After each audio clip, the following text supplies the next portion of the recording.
এই মুহূর্তে সিইও দপ্তরের সামনে উত্তেজনার পরিস্থিতি তৈরি হয়েছে তৃণমূলপন্থী বিএলওদের বিক্ষোভকে কেন্দ্র করে।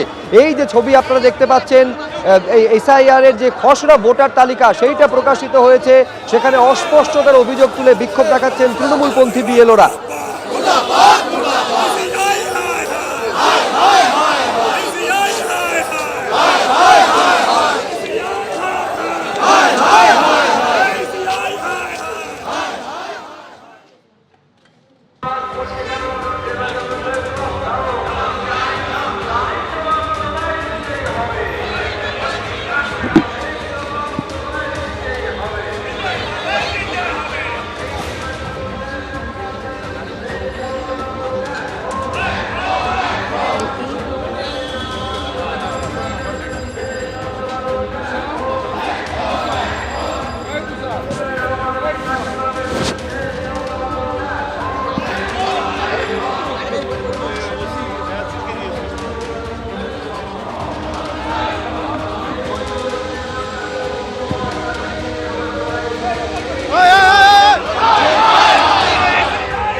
যুব ভারতী কাণ্ডের পরিপ্রেক্ষিতে বিতর্কের মুখে ক্রীড়ামন্ত্রীর পদ থেকে ইস্তফার ইচ্ছে প্রকাশ করে মুখ্যমন্ত্রীকে চিঠি দিলেন ক্রীড়ামন্ত্রী অরূপ বিশ্বাস। এবং যেটা খবর পাওয়া যাচ্ছে যে তদন্ত শেষ না হওয়া পর্যন্ত অরূপ বিশ্বাসকে অব্যাহতি দেওয়া হলো। অরূপ বিশ্বাসের পদত্যাগের ইচ্ছাকে মর্যাদা জানিয়ে অব্যাহতি দিলেন মুখ্যমন্ত্রী। তদন্ত চলাকালীন মুখ্যমন্ত্রী নিজের হাতেই রাখছেন ক্রীড়া দফতর। বিতর্কের মুখে ক্রীড়ামন্ত্রীর পদ থেকে ইস্তফার ইচ্ছে প্রকাশ করেন অরূপ বিশ্বাস এবং ইচ্ছে প্রকাশ করে তিনি চিঠি দেন মুখ্যমন্ত্রীকে।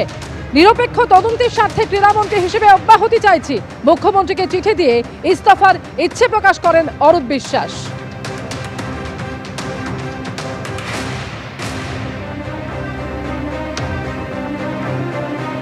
ইতিমধ্যে আপনারা জানেন যুবক ভারতী কাণ্ডের পরিপ্রেক্ষিতে রাজ্যের একাধিক শীর্ষ পুলিশ আধিকারিকদের বিরুদ্ধে কড়া পদক্ষেপ করা হয়েছে। আর এরই মধ্যে ক্রীড়ামন্ত্রীর পদ থেকে ইস্তফার ইচ্ছে প্রকাশ করে অরূপ বিশ্বাস তিনি চিঠি দিলেন মুখ্যমন্ত্রী মমতা বন্দ্যোপাধ্যায়কে।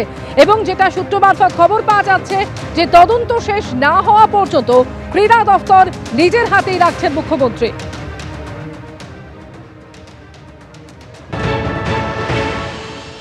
যুব ভারতী ক্রীড়াঙ্গনে মেসিকে নিয়ে যে ঘটনা, তাতে রাজধর্ম পালন করেছেন মুখ্যমন্ত্রী মমতা বন্দ্যোপাধ্যায়। তদন্তের নির্দেশ দিয়েছেন একদিকে পুলিশের, অন্যদিকে অবসরপ্রাপ্ত বিচারপতি অসীম রায়, তাকে দিয়ে একটি কমিটি। এবার রাজ্য সরকার পরপর কড়া পদক্ষেপ নিয়েছে। একদিকে ডিজি রাজীব কুমার, সিপি বিধাননগর মুকেশ কুমারকে শোকজ করা, একাধিক পদাধিকারীর বিরুদ্ধে ব্যবস্থা নেওয়া থেকে শুরু করে সিট গঠন, দক্ষ অফিসারদের নিয়ে সিট গঠন, মুখ্যমন্ত্রী রাজধর্ম পালন করেছেন। অন্যদিকে এই তদন্ত যাতে নিরপেক্ষ থাকে সেজন্য ক্রীড়ামন্ত্রী পদ থেকে ইস্তফা দিতেছে ক্রীড়ামন্ত্রী অরূপ বিশ্বাস। ক্রীড়া মন্ত্রী হিসাবে তিনি ইস্তফা দিতেছে মুখ্যমন্ত্রী মমতা বন্দ্যোপাধ্যায়কে তিনি চিঠি দিয়ে দিয়েছেন। এ ব্যাপারে সিদ্ধান্ত বিবেচনা করছেন মুখ্যমন্ত্রী, কিন্তু অরূপ বিশ্বাস তিনি চিঠি দিয়ে দিয়েছেন। আমাদের বক্তব্য, এটা মমতা বন্দ্যোপাধ্যায় মুখ্যমন্ত্রী বলে এবং তৃণমূল কংগ্রেসের সরকার বলেই এই রাজধর্ম পালন চলছে।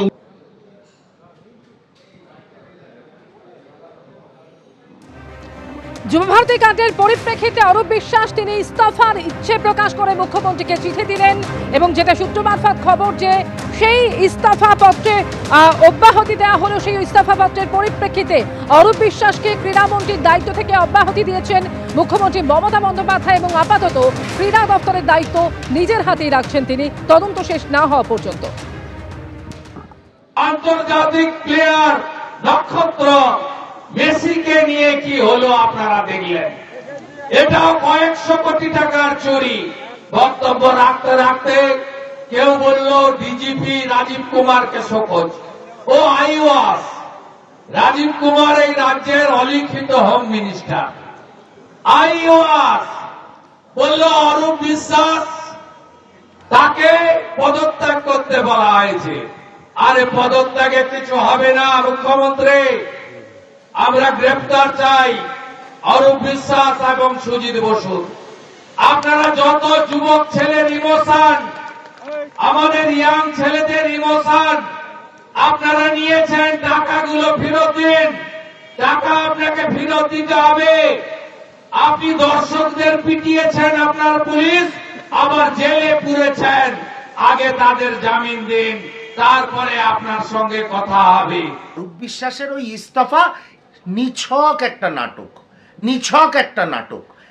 যার ইস্তফা দেওয়ার হয় সেই ইস্তফাপত্র পাঠিয়ে দেয়, ইস্তফার ইচ্ছা প্রকাশ করে না। যদি দিদিমণি আমাকে বেল আউট করে দেন, যদি দিদিমণি আমাকে কোট আনকোট মন্ত্রী থাকতে দেন, অদ্ভুত লাগে, অদ্ভুত লাগে। এবং এটা অত্যন্ত দুর্বিষহ বাংলার মানুষের জন্যে, কারণ ফুটবলের মক্কা কলকাতা আজকে এই মমতা বন্দ্যোপাধ্যায় এবং তার দলের জন্যে, তার দলের মন্ত্রী, বিধায়ক, আরও একজন মন্ত্রী, এদের জন্য কালিমা লিপ্ত হয়েছে। তাই পরিশেষে একটা কথাই বলি, অরূপ বিশ্বাসের এই ইস্তফা দেওয়ার ইচ্ছা একটা রাজনৈতিক নাটক, যাতে সে মন্ত্রী থেকে যেতে পারে। এবিপি আনন্দ, এগিয়ে থাকে, এগিয়ে রাখে।